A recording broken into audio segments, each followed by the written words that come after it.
The law will help us solve the various challenges plaguing our labor sector, such as low-quality jobs, skills mismatch, and underemployment, among others.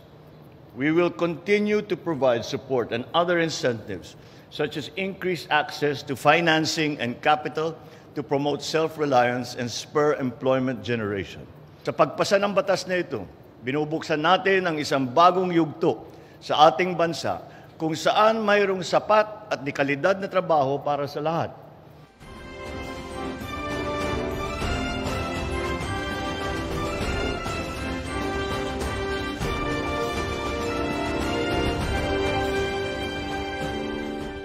Ito'y nagbibigay daan para sa ating master plan sa paggawa at paglikha ng trabaho. Alam naman natin na isa sa pinaka ninanais at pinapangarap ng ating mga kababayan ay magkaroon ng trabaho. Pwede kang mabigyan ng ayuda, pwede kang mabigyan ng kung ano-ano ng ating pamahalaan, pero pag sinabing ikaw ay nabigyan ng trabaho, sustainable ito at ito ay makakatulong talaga sa iyo sa pagbangon mo mula sa kahirapan, mula sa anumang problema na iyong kinakaharap. This one is holistic.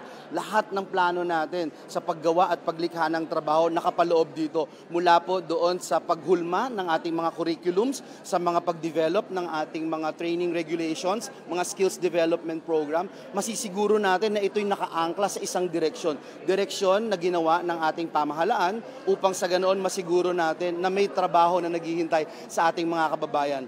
Makakabuo po tayo ng council na kung saan pangungunahan ng NEDA and co-chair po dito yung DOLE at DTI dahil yung DOLE nagpa-facilitate yan ng employment. Ang DTI naman, yan ang tumitingin sa atmosphere, environment ng ating mga negosyo para nang sa ganun masiguro natin na talagang right direction po tayo.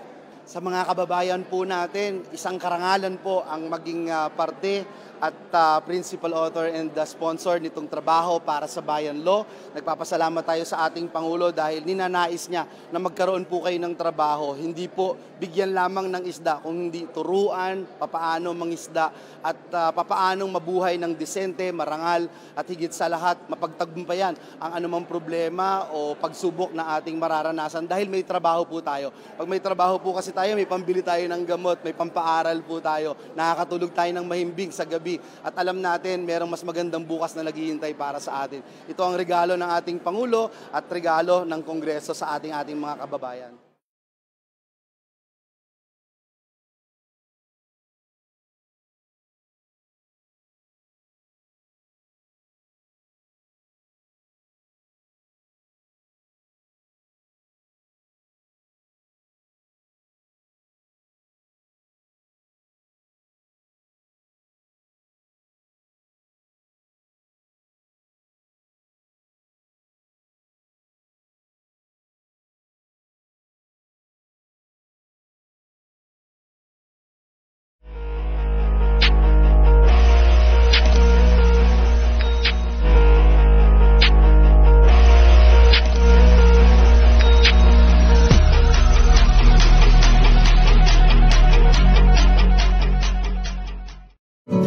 Enjoyed this video?